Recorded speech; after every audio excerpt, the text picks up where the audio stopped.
எம்ஜிஆர்னா யார் தெரியும்ல? அவர் மாஸ்னா என்னன்னு தெரியும்ல? அவர் உயிரோடு இருக்கிற வரைக்கும் அந்த சிஎம் சீட்டை பத்தி ஒருத்தராலையும் நினைச்சு கூட பார்க்க முடியல, கனவு கூட காண முடியல. எப்படியாவது அந்த சிஎம் சீட்டை என்கிட்ட கொடுத்துருங்க, என் நண்பர் எம்ஜிஆர் திரும்ப வந்ததுக்கு அப்புறம் நான் திருப்பி கொடுத்துட்றேன்னு தன்னோட எதிரியை கூட மக்கள் கிட்ட கெஞ்ச வச்சவர் எம்ஜிஆர். எப்படி கெஞ்ச வச்சவர்? அதனால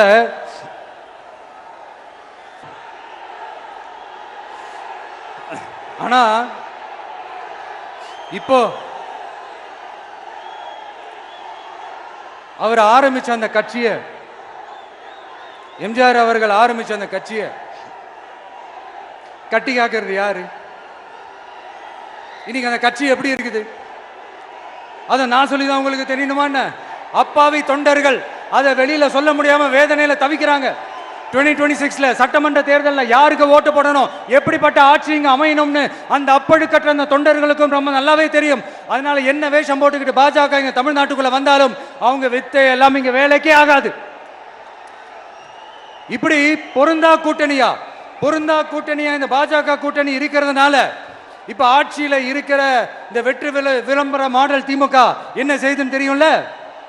பாஜகவோட உள்ளுக்குள்ள ஒரு உறவை ஒன்று வச்சுக்கிட்டு வெளியில எதிர்க்கிற மாதிரி ஒரு டிராமா ஒன்று பண்ணிக்கிட்டு, எதிர்கட்சியா இருந்தா போங்க மோடின்னு பலூன் விடுறது, ஆளுங்கட்சியா இருந்தா வாங்க மோடின்னு கொடை பிடிச்சுக்கிட்டு கும்பிடு போடுறது. இது மட்டுமா?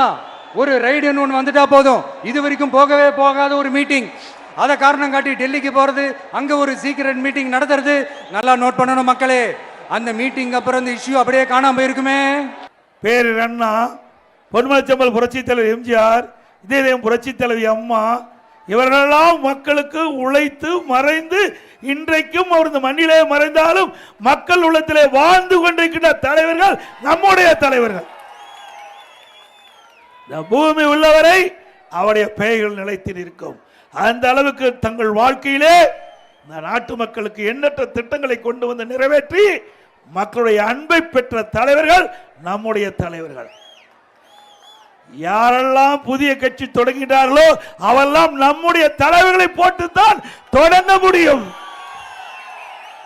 அப்படி நம்முடைய தலைவர்கள் உழைத்த உழைப்பு, மக்களுக்கு செய்த சேவை, நாட்டிற்கு போட்ட திட்டங்கள், அதனால் மக்கள் பெற்ற நன்மைகள், அதனால் இன்றைய தினமும் மக்கள் மனதிலே வாழ்ந்து கொண்டிருக்கின்ற ஒப்பற்ற தலைவர்கள் தொடங்கப்பட்டு கட்சி அதிமுக கட்சி. சில பேர் பேசுகிறார்கள், இன்றைக்கு அனைத்து இந்திய அண்ணா திராவிட முன்னேற்ற கழகம் இப்பொழுது யார் கையில் இருக்கிறது என்று கேட்கின்றார்கள். பாவம், அறியாமையின் காரணமாக பேசுவதாக நான் பார்க்கின்றேன். இது கூட தெரியாமல் ஒரு கட்சிக்கு தலைவராக இருக்கின்ற சொன்னால் அவரை நம்பி எப்படி தொண்டர் தலைவர்கள் யாரெல்லாம் புதிய கட்சி தொடங்கினார்களோ அவெல்லாம் நம்முடைய தலைவர்களை போட்டுத்தான் தொடங்க முடியும். அப்படி நம்முடைய தலைவர்கள் உழைத்த உழைப்பு, மக்களுக்கு செய்த சேவை, நாட்டிற்கு போட்ட திட்டங்கள், அதனால் மக்கள் பெற்ற நன்மைகள், அதனால் இன்றைய தினமும் மக்கள் மனதிலே வாழ்ந்து கொண்டிருக்கின்ற ஒப்பற்ற தலைவர்கள் தொடங்கப்பட்டு கட்சி அதிமுக கட்சி. சில பேர் பேசுகிறார்கள், இன்றைக்கு அனைத்து இந்திய அண்ணா திராவிட முன்னேற்ற கழகம் இப்பொழுது யார் கையில் இருக்கிறது என்று கேட்கின்றார்கள். பாவம், அறியாமையின் காரணமாக பேசுவதாக நான் பார்க்கின்றேன். இது கூட தெரியாமல் ஒரு கட்சிக்கு தலைவராக இருக்கின்ற சொன்னால் அவரை நம்பி எப்படி தொண்டர்கள் இருப்பார்கள்?